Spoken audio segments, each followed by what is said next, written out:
Now then, let's move on to India, where we're following very closely an attack on Nigerian students by a mob in the capital, New Delhi. India's foreign ministry has vowed an impartial investigation will be carried out. At least 5 Nigerian students were injured in Monday's incident. Now, affected students have been sharing their ordeal on a range of platforms. The crowd was pretty angry at the death of a local teenager, apparently from a drug overdose. Crowds then turned on Nigerian and other African students after the teenager's family blamed them for allegedly giving him those narcotics. You're seeing footage on your screens there of that particular attack. Now, several attacks have been reported against African nationals in New Delhi. Last year, a Congolese student was stoned to death. I don't drink. I don't womanize. I don't do any stupid thing in this country.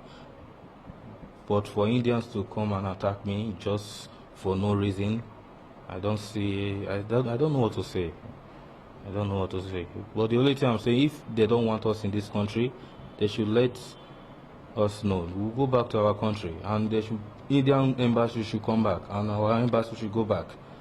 They should not issue us any visa. We'll stay in our own country. We're using brick to knock the glass, trying to open the door. Me and my brother, just me and my brother, we're trying to draw the door back. So we could not withstand it. They drew the door, and my brother came out. They were eating my brother, so I have to run inside again. There was a small room, I think, where you can change when you buy clothes there.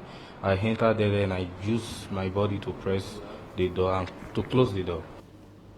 Let's get you more details on that story. We're now joined live in New Delhi by our correspondent, Ravinder Bauer. Ravinder, what's the latest coming out of these incidents involving Nigerian students? How much tension is there within the affected communities?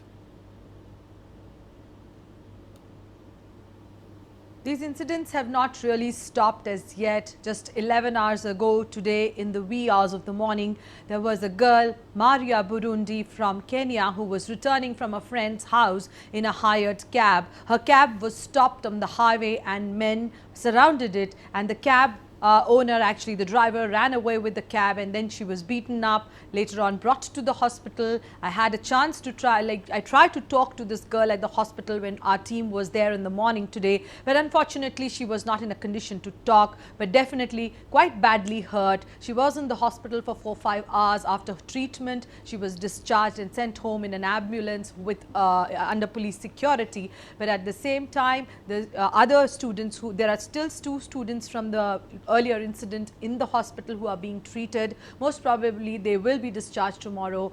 But the number of students who were there, who we tried to speak to today, there was a lot of anger, actually also against the media, because apparently the Indian media has not been able to bring out their point of view. According to them, they are very angry at the media, very angry at what is happening, and that the frustration, you can see that they cannot do anything. They are nervous. They have been advised to stay indoors, even by the student unions, even by the police and the security forces and other authorities, that not to step out because the atmosphere is not safe for them, and they just to try to secure themselves, they should stay indoors. On the other hand, the students were saying that police is cooperating with them in terms of providing them security, but the threat of being held anywhere and beaten up, attacked, is still hanging on everybody's, it's very strong, and people are very scared. These students are very scared about what is going to happen to them if they step out.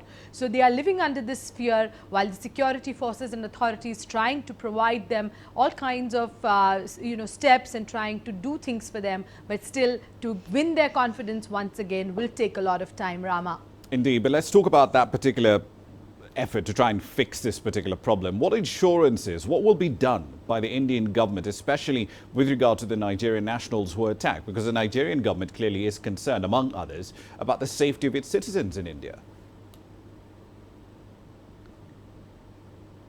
Absolutely. It's a little tough call, because just even though the security is tight, even though the police is saying that they are providing security, but look what happened just 11 hours ago, and a few like 48 hours after what happened to these boys, there was this girl who was attacked. Who's going to take this responsibility? So one thing that people at the security force, the best that they can do right now is that they've asked these students to stay indoors, not to step out. All these Nigerian and African nationals not to step out, so that is one way of securing themselves. But at the same time, they cannot be, they say that we had a chance to speak to the senior police officer, and he said we cannot be present everywhere. They have given them an emergency number to call on if any such incident takes place. There is no incident so far of attack by people entering into homes where these foreign nationals are living, but at the same time, the police security not being very tight, just because we have seen an incident this morning. So these students are not safe. On the other hand, the High Commission is in touch with the External Affairs Ministry here.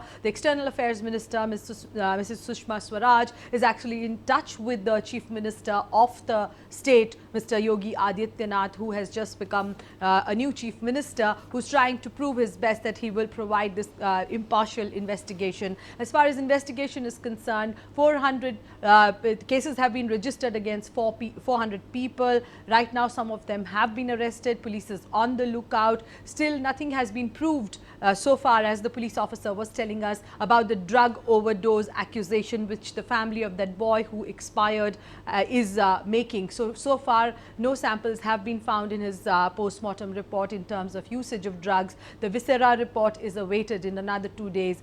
So investigations are on. Police is trying to round up people who were involved in the attacks. They are going through the CCTV footage and trying to find out who these people were. Yeah. Cases have been registered, and we did see one good thing, that the response of the police today morning was quite efficient, in the sense senior police officers were there to listen to this girl, which normally is not in a case in India where you are beaten up and police is present with senior officials to listen to you. Rama. Indeed, we'll leave it there for the time being. Thank you for that. Ravinder Bau, of course, live in New Delhi.